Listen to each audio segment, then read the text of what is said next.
Welcome back to Careers at the End of the World. It's me, your host, Jenn Walker Wall, and I am wishing you a very happy 2025. I hope this episode finds you feeling rested, restored, healthy. I don't know if you can tell by listening, but I did have a little bit of a cold over the break that derailed me from fully celebrating as much as I was hoping to. So hopefully you're healthy and you stayed home and didn't catch anything because there's a lot going around right now. I am excited to be back. I have really mixed feelings about 2025 with everything that's going on.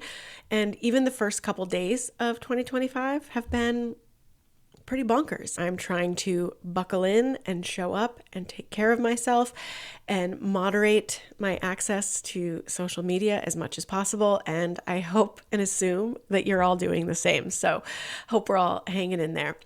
I want to say a couple of things before we dive into today's topic, which I'm feeling very excited about. We're going to talk about using retrogrades as a concept to help elevate, optimize, or pivot your career. Okay. But I want to say a couple of things before I dive into the good stuff. Okay. So bear with me. This is a little bit of 2025 New Year housekeeping. The first thing I want to say is I'm going to bulk record these episodes probably 4 to 6 weeks in advance. It's really the only way that I can manage having a podcast is by doing it in this way. So that means I'm going to be recording and releasing episodes, not knowing sort of what the current context of the world is. So if I sound optimistic or happy or disconnected from what's going on in the world, given the circumstances of the moment, it's probably because I just didn't know about it yet. So please know I'm as plugged in as you are to all that's going on. And, this is the only way I can sort of manage the workflow. The second thing I'd like to do is ask for your help, actually. I would love to get more listeners in 2025. If you are willing to forward this episode or any episode that might be relevant to a friend or colleague, or share it on LinkedIn or whatever you might have in mind for helping to spread the word. I feel like this is going to be a place where I spend a lot of time this year, and I'd love to have more folks in our community of podcast listeners. If you're open to that, I would really, really, really appreciate it. And lastly, here's just a little bit of what's coming up that you might be interested in participating in terms of Work Wonders programming for at least the month of January. We have our Going Retrograde Retreat Night happening later this month. If today's topic resonates with you in any way, we would love to have you join us. It is perfect for people who have a job search that's not necessarily going well, or if you have some kind of career side quest, whether it's starting a business or taking on freelance work, or just assessing and making some decisions about where to take your career from here. The Going Retrograde Retreat Night is going to be a great place to just lay a foundation for that. And you'll get a sense of what we'll be discussing content-wise just by listening to today's episode. So check out the show notes if you're interested in joining us for that. Now, in February, we will be kicking off our winter cohort of the job search community, but enrollment for that actually opens this month. So if you've been on the fence about joining our job search community, if you missed the last enrollment deadline, you are welcome to join us for the February round, the winter round. And I think it's the greatest time to honestly do this work because it's cold, it's dark. There's not a lot of fun stuff competing, right? Unlike folks who join in the summer and in the fall, there's a lot of stuff I have to compete with to get people to do this job search work. But I think spending some time this winter reflecting, recalibrating, getting your job search assets underway, I think that's a great winter activity, quite frankly. And then you can hit the spring with everything you need to really start executing a job search. So I will include the registration link in the show notes. Technically, registration doesn't start until the second week of January. If you register early, you get early access at no extra charge. So if that is appealing to you, please consider joining us early. I can't believe I'm saying this, but it does. I'm looking for a calendar here. I'm pretty sure it starts next week, as of the time that you're listening to this. So that's my housekeeping. Thank you for bearing with me. Let's get into the good stuff here. The old me, the younger me, a more energetic version of myself, a version of myself with a simpler life, a simpler timeline, simpler goals, would have started the new year hitting the ground running. I always buy my new planner, my year ahead planner in like October, November. I use the holiday break to really get things started. But this version, the version that's lived through the last few years, the version that has health challenges to navigate and obligations, adult obligations, it's altered the way I approach my new year. And it's not that I don't want to hit the ground running. It's just that there seems to be a lot more obstacles and challenges that prevent me from doing so. Maybe I'll circle back to that version of myself some point in the future. But I also really love the idea of taking January to like settle in, to approach this work thoughtfully, creatively, indulgently even, and just take my time. Like use this month to take up space for planning, for dreaming, for plotting, for scheming, all that good stuff. Something that strikes me as very fundamentally unfair is how impossible it feels to slow down in any sort of meaningful way, whether that's to recalibrate your career, to focus on other priorities, to just take a break, to travel the world. I've seen people take breaks for all kinds of reasons. I just think it's part of our programming, being in a hyper capitalist context here, to like not slow down, to not be thoughtful, to just keep leaping and moving forward and climbing up a ladder. And I think it's reasonable that we question that, right? At this point, I think that's reasonable. I think most of us have come to terms with like, this is not healthy or sustainable, but it's still like the structures around us don't really allow for that sort of thoughtful, indulgent, well-paced opportunity to be curious or to rest or to just think and dream about what's actually possible for us. And that's why I really like using this concept from astrology of retrogrades, right? Now, you're probably all really familiar with like a Mercury retrograde. I feel like that's the retrograde, the planet that goes retrograde that everyone knows about. The planet Mercury rules communication, right? So during Mercury retrograde, there can be all kinds of things that kind of get in the way. Dropped calls, missed emails, that sort of thing, right? It's more of a nuisance than anything more menacing than that. That's really, I think, why it's so well known. But actually, all the planets can go retrograde. And so right now, we're actually experiencing a Mars retrograde, okay? And that's really interesting to me because Mars rules things like strategy and action, things that normally would be front and center in the month of January for many of us. There's actually a bit of a cosmic slowdown. And I want to just talk about what it looks like if we use this retrograde period to accept the pace and the challenges of the moment. So for those who don't know, the retrograde period refers to when the planets appear to be moving backwards in the sky. And to be clear, I actually think we could pick any planet and think about its themes, and it could relate to your career somehow. But the Mars retrograde is really interesting to me because it really kind of speaks to this bigger picture of like the action that we are taking, which if you've listened to this podcast for any amount of time, is something that I think is at the root of our ability to make progress. It's like, what are we doing? What are the inputs? What are the actions that we're taking? What are the things that we're doing? What is the strategy that we're moving on here?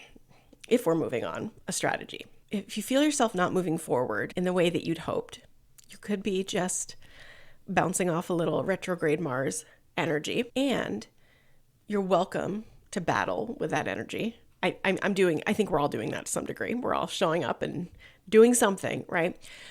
But I also think it's really helpful to surrender a little bit to that energy and to use this period to remember that growth, career and otherwise, is just not linear. And what if we intentionally used this or other retrograde periods to elevate, optimize, pivot, or otherwise check in on your career and what you want out of it, and to think about how you might move forward for the rest of the year. Now, how do we take advantage of a time like this, of a retrograde period? Let me share some ideas with you. I'm not the authority on how to use these periods, but as you know, I love to take inspiration for my own planning and strategy and action taken from astrology for the last couple of years. So let me just share like what this might look like for you, just some ideas. So giving yourself permission to just slow down, to not take on too much, to not initiate too much, might be a way to spend this retrograde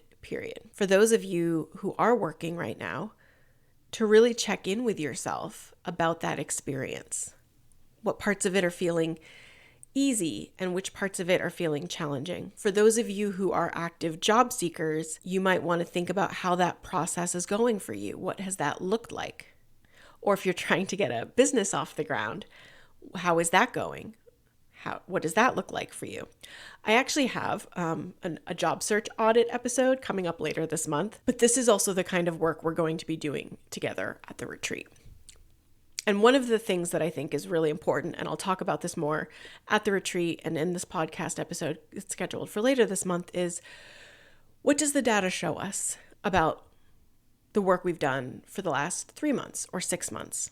Now, if you are someone who is building a business, looking for a new job, this is really important. You should be tracking that data. You're going to hear me say that all the time. It's important. Please do it. But you want to look at things like where is your strategy working? What's working best? What are the things that have been on your mind but you may not have tried yet? What have you resisted? These are a few things that I think can really help you recalibrate as you look to move closer to alignment in your career in 2025. And since Mars is also about action, like I would check in and see how you're feeling about your energy, your momentum, your traction. For me, retrograde periods are often about going inward instead of going forward, which I think is kind of a piece here that's, not a strong part of the American culture.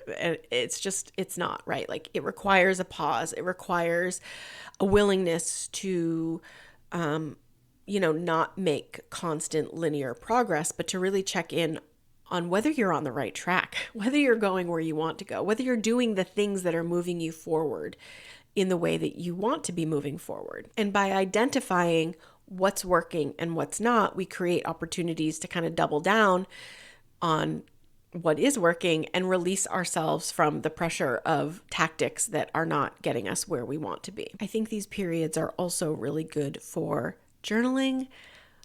For those of you who use things like tarot and oracle cards, I think this is a good time to kind of leverage those sorts of tools. It's a good time to invest in conversations and connections, which again, don't usually provide like that instant, turbo boost forward, but can provide a lot of support for us, can provide critical information, and allow us to reconnect with our professional ecosystem, right? This is the part of me that's a coach that's speaking very directly from my experience with clients. I think it's also a really important time to see where perfectionism, overwhelm, fatigue, and fear is holding you back. These things hold all of us back. It's really like a constant job to be identifying where these things are showing up and how they're showing up and figuring out what to do about it. We have some exercises for the retreat night around tarot and astrology to help us, because I think the focus for me this year, and what I would suggest to a lot of people who are going to be making moves in their career, is that you need this to be not just strategic. You don't just need a strategic plan to move forward, but you need a sustainable plan to move forward. And a lot of times perfectionism will keep us doing more, whether it's working or not. Overwhelm can keep us from doing like anything at all. And burnout will derail us before we ever reach our destination. If you have career goals for 2025 and you're feeling blocked or challenged or drained or unsure about how to best operationalize them for 2025. Maybe you're a little overwhelmed and you're looking for a little structure and direction to kind of untangle your thoughts and put a stronger plan in place for the year ahead. I would love to invite you to join us for our Going Retrograde Retreat Night. All of our retreat nights are introvert friendly. They have a very simple format with reflection prompts, guided reflection, and exercises for clarity and planning. They're very gentle. There's not a lot of demand on your engagement, although there is engagement, there's opportunity to engage, but it's not like you're going to be called on against your will and forced to talk extensively about what you're working on. So if you're not really up for that, great, no problem. If you have questions, great. We will be there ready to answer them. I think the objectives for the night are to honor this period that gives us the opportunity to reflect and recalibrate and figure out where and how we want to move ourselves forward. For those of you who are just starting, or maybe even pre-starting, you're thinking about starting, this is a good opportunity to have a strong plan from the get-go, to manage your expectations, to take really good care of yourself, to focus on what's going to move the needle, and have some tools in your pocket to navigate the challenges that will certainly come. And for those of you who have been job searching or who have been working to get a business or some other fun career side quest off the ground, this will be an opportunity to think about the progress you've made, get some feedback on your challenges and roadblocks, and open up those bottlenecks so that you can move forward in 2025 with a stronger plan. I want to say this too for people who have been job searching for a while, or trying to get a business off for a while. It's a challenging time. So there's a good chance, quite frankly, that there's a lot that you're doing well with your strategy. And so the value here of reviewing that is to see what's working for you, to see what needs and priorities you have for 2025 and how you can honor those in a revised strategy. So just because your strategy isn't working in a very competitive job market context doesn't mean you're doomed, doesn't mean you even need like a massive rehaul. Like this could be an opportunity to just reset and think about things differently. Having done this job for 10 years, which is a long time to have one job, I can tell you that when people are doing a lot of things well, but we take the time after they've been consistent for a period of time on their end, of course, and we review what they're doing, like there's always room to elevate things. There's always room to take things to the next level. And just as importantly, there's always room to like deprioritize things that are like demonstrably not working. Okay. So I think this is going to be valuable no matter sort of where you are on your journey. And if you're on a journey already and you're struggling, you're not alone. Things are tough in a lot of spaces. Not impossible. I've actually seen towards the end of the year, I saw a lot of things that made me quite optimistic. But nonetheless, there's a lot of people looking for jobs. There's way fewer jobs posted than there were a couple of years ago. So I don't want you to think you're doing anything wrong. But I do think you could probably do things differently. And so that would be sort of the mindset that I would carry forward into 2025 if I were an active job seeker whose search was continuing. As always, I will leave the registration link for the retreat in the show notes. We'd love to have you. So if you're interested, grab your ticket because early bird tickets are the price goes up January 15th. So you have until the 14th to snag your early bird ticket for $10 off the registration price. It will be recorded and we will send a recording out. So please know that. I sometimes pause the recording if conversations get a little transparent, and I reserve the right to do that at my judgment, but the content that we'll be delivering and all the reflection exercises and the other exercises that we'll be offering, they'll be available to you whether you can join us live or not. Okay. Thank you so much for being here, for coming back. I do wish you a very happy new year. And I know it's going to be a big month. And so we'll come back next week and we'll take it week by week here over on the podcast. And you know where to reach me. You can find me on Instagram. You can find me on LinkedIn. You can send me an email. I'd love to hear from you. I'll see you next week. Take care.